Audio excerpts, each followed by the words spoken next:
All right, so in this edition of Arc of War gear sets, we're going to go over the exclusive gears per commander that have been created thus far. Let's take a look. To start it off, we are going to just kind of go in the order that they have them here in the handbook, so to speak. It's going to be for LEX Ire exclusive. Lucky Befalls. When the LE Ire is equipped with this equipment, the chance of triggering Lucky Rabbit's Foot is increased to 50%. Now, why would that be important? Let's take a look. The Lucky Rabbit's Foot is only a 20% trigger rate, so it does boost the chance of that triggering. Until the next action, the initiator will be blessed. If damage received exceeds current total HP, it will be reduced by 1.6% at level 1. So, having this on her is probably a very beneficial thing if you are maining her, and the reason for is that damage reduction skill are boosting your damage reduction essentially. Because you go from 20% to 70% trigger rate. That's how I read it. I don't have this one to show you with it on her, so the way I read it, I assume it goes from 20% to 70%.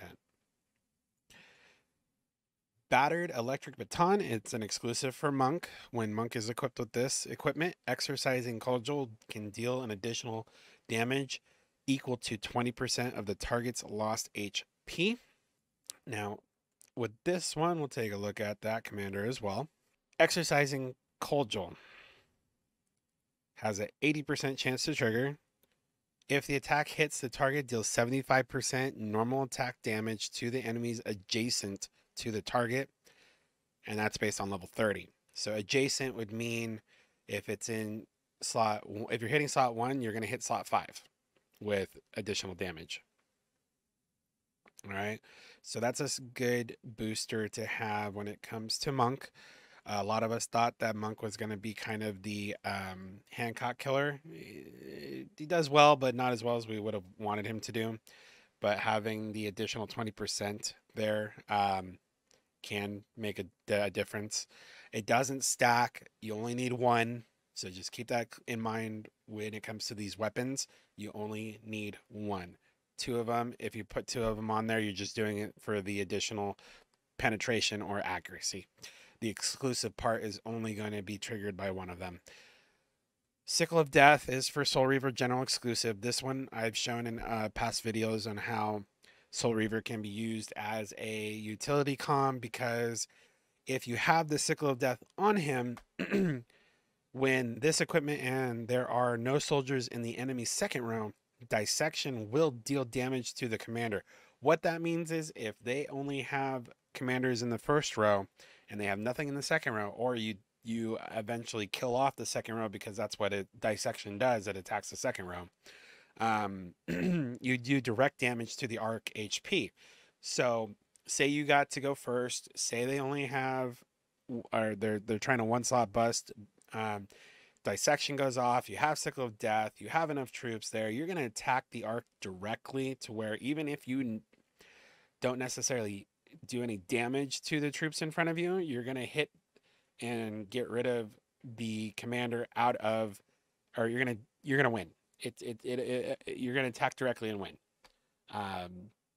This is good for many times. I've used this in Galactic Campaign or Cassitan when you're trying to remove certain individuals from the attack queue. That's where this comes into play, because you can send a march of T1. Whether you lose a T1 and nothing triggers, oh well, you just keep trying and trying and trying until dissection triggers and you get that hit on the commander itself essentially, and knock them out. And it doesn't matter if you only killed one of their troops or if you killed none of their troops. The point is you're going to attack it directly and more than likely get rid of that commander out of the fort queue. Soul Cutter. Mechanical Puppet exclusive. This equipment, the skill Puppet Blade will have both attack effects, which gives you true damage and if I remember correctly. So we're gonna take a look. So Puppet Blade gives a substitute. If you have a substitute puppet exists, 1% of the attack damage is not affected by damage reduction effects. When substitute puppet does not exist, this time the attack will ignore HP. So when you have his special weapon, it doesn't matter if you have a substitute puppet or not. You're gonna ignore damage reduction and HP at the same time. Very important. This one, especially when it comes to how Broken Fortress comes into play. Mechanical puppet, I believe, is an answer to that. We've gone over Quantum Module before in the SWE. What it does is it boosts the Quantum Blast. Energy storage device is exclusive to YodaDaWise. When YodaDaWise is equipped with this, the skill Power Surge will keep 25% of energy stacks after casting. So the way YodaDaWise works is that it uses whatever buffs have been stacked on and reverts it into energy attack. So what happens is with this jewelry set on him, it retains some of those buffing skills, so that way the next time around you don't have to wait as much for it to or stack as much or to get a better effect. I have been told a few times that people who use YodaDaWise do not use this, as it doesn't function in the way that it should, or it's not as beneficial in terms of penetration defense as it should, and they use other jewelry set or headpieces for YodaDaWise. Peakley, for example, does not use this on his set. So I've just been told that this one doesn't really work very well with it, or it doesn't benefit as much as the other ones do for it. So then we move on to Nanobox Star Crusher exclusive. Increases nanobombs detonation count to 5 times. I think I've only seen one person in the recent months that actually uses Star Crusher. I don't know how effective this one is. I don't know how beneficial it is, because Star Crusher was kind of like one of those commanders that they threw out there and it wasn't really a game changer. Queen Scepter, a Mary exclusive. Each cast of counterattack increases her skill. Basically, her skill increase or trigger rate increases by 20%, or that's the way I read it. Mary kind of became relevant again with that counterattack, and there's lots of people that have been trying to make her relevant again. Whether or not it's even worth getting the Queen Scepter, I'll leave that up to you. But if you're not going to use Mary, don't even worry about it. Moving along, we go to Brainstorm. Cassius exclusive. Damage reduction effects of Pivot Soul Chain won't be cleared.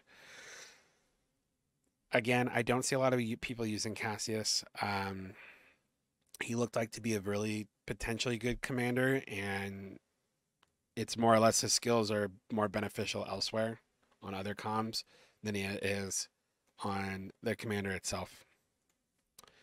The M110 is a Commissar exclusive. All allies get +% crit damage and +% skill trigger chance for each type of soldier you have. So this kind of plays into his true damage portion of his skill. So when you have more than one T12 type, the better this is going to create crit skill trigger rate for those.